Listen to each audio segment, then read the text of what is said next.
Assalamu alaikum, bonjour tout le monde. Nous allons essayer d'approcher, d'étudier, enfin, d'approcher de loin la sourate Al-Baqarah. Je vais vous montrer comment cette sourate est une porte à l'enseignement du livre de Dieu. C'est dans ce sens qu'elle est très très importante par le secret qu'elle cache. Il serait bien sûr prétentieux d'apporter des réponses, des réflexions sûres et certaines à chaque verset. Ce serait ridicule. Exercice donc difficile d'approcher et d'étudier les paroles de Dieu. Cette sourate, qui est la plus longue avec 286 versets, n'en demeure importante pas que par sa longueur, mais aussi et surtout par le sens puissant que Allah veut nous faire passer. L'enseignement qui est présenté avec Surat Al-Baqarah est gigantesque. Il y a deux poids, l'un aussi lourd que l'autre. Le premier est ses commandements, ses lois, avec toute la compréhension qui va avec. Et il y a ce deuxième poids qui est un enseignement qui est en dehors du livre. C'est ce dont je vais essayer de vous parler. C'est une compréhension intérieure et extérieure du livre, qu'on peut définir comme spatiale.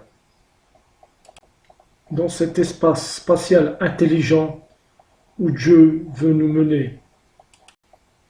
Cet enseignement qui est en dehors du livre est absolument nécessaire, car le Coran ne se lit pas avec les yeux. Il se lit avec la réflexion, les méditations et la grâce que Dieu fait descendre sur nous. Et il égare qui il veut et guide qui il veut vers sa science. Allah dit dans Surat Al-Baqarah, verset 26, « Certes, Allah ne se gêne point de citer en exemple n'importe quoi, un moustique ou quoi que ce soit au-dessus. Quant aux croyants, ils savent bien qu'il s'agit de la vérité venant de la part de leur Seigneur. Quant aux infidèles, ils se demandent « Qu'a voulu dire Allah par un tel exemple ?» Par cela, nombreux sont ceux qui l'égarent et nombreux sont ceux qui le guident, mais ils n'égarent par cela que les pervers.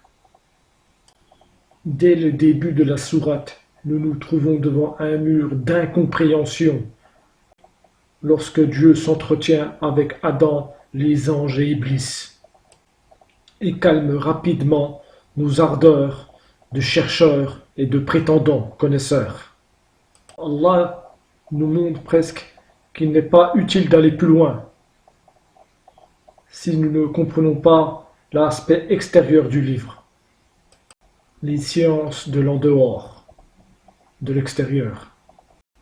Allah veut, par cette science élevée, nous aider à retrouver le chemin du paradis d'où nous sommes partis. La sourate Al-Baqarah, avec son nombre de versets importants, est l'ouverture du Coran. Elle est une porte d'entrée au Coran, dont la clé est donnée aux sages et aux doués d'intelligence. Je sentais sérieusement que je n'étais pas à la hauteur des débuts des écritures de la sourate Al-Baqarah. Malgré mes nombreuses recherches et prises de notes, Dieu me renvoya à mon humilité. J'ai dit, « Oh Allah, je cherche à boire de ton livre, car il n'y a que ton enseignement qui me rassure. Et Wallah, je ne comprends pas. »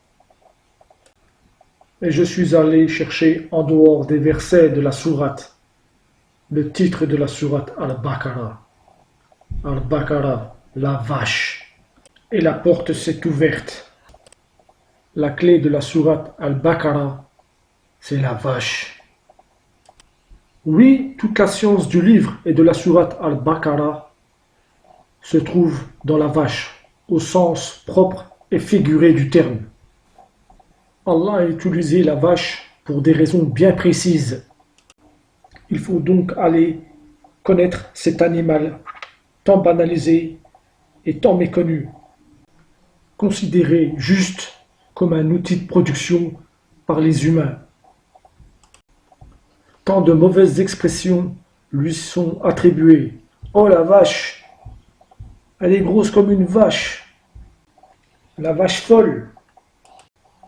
Objet de curiosité et de distraction au salon de l'agriculture.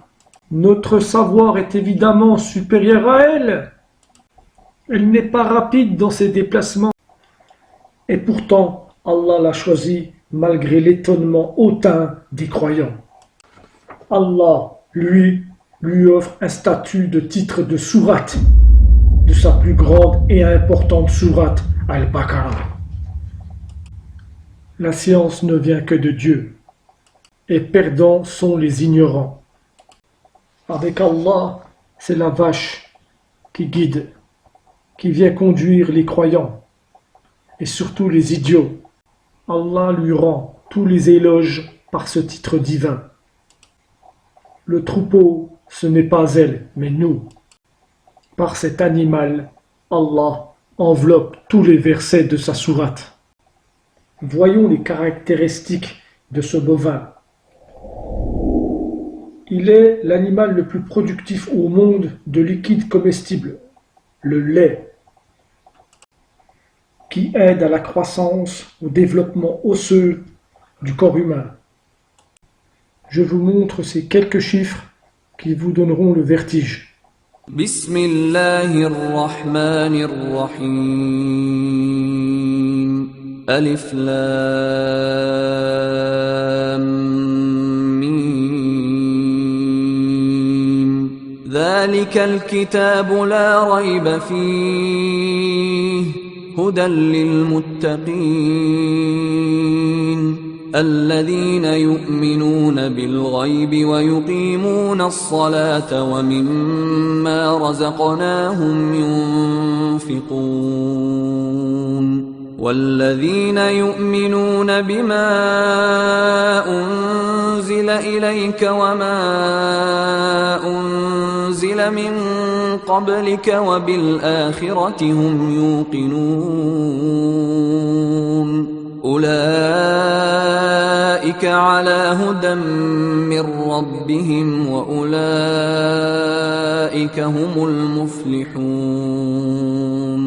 إن الذين كفروا سواء عليهم أأنذرتهم أم لم تنذرهم لا يؤمنون ختم الله على قلوبهم وعلى سمعهم. Allah dit dans le verset 26 de la sourate Al-Baqarah, Allah ne se gêne point de citer en exemple n'importe quoi, un moustique ou quoi que ce soit. Alors, je vous présente quant à moi ce petit cours sur la rumination de la vache avec ce document illustratif. Les aliments passent d'abord par la bouche et l'œsophage pour se rendre dans le premier estomac, le rumen. C'est le plus important. Il a une contenance de 200 litres et agit comme une cuve où les aliments fermentent pendant 24 à 48 heures. Le rumen contient plusieurs milliers d'espèces bactériennes qui permettent une prédigestion des aliments. La vache les régurgite et les mastique plusieurs fois pour en réduire la taille. C'est la rumination. Dès que les aliments sont réduits en bouillie, ils passent dans l'estomac suivant. Le réseau, c'est le plus petit des estomacs. Il laisse passer les plus petites particules vers le feuillet et renvoie les plus grosses dans le rumen pour qu'elles soient à nouveau ruminées. Le feuillet exerce une fermentation supplémentaire, mais surtout, il retient l'eau contenue dans les aliments. La nourriture arrive ensuite dans la caillette qui correspond à l'estomac des ruminants où commence la vraie digestion qui sera complété au niveau des intestins. Voilà la clé de compréhension de la sourate Al-Baqarah, la rumination. Le fait de cogiter, de réfléchir. Voilà la clé. La compréhension qui va nous mener au succès. Le bonheur de lire le Coran et de comprendre son message élevé. بسم الله الرحمن الرحيم ألف لام ميم ذلك الكتاب لا ريب فيه هدى للمتقين الذين يؤمنون بالغيب ويقيمون الصلاة ومما رزقناهم ينفقون والذين يؤمنون بما أنزل إليك وما أنزل من قبلك وبالآخرة هم يوقنون أولئك على هدى من ربهم وأولئك هم المفلحون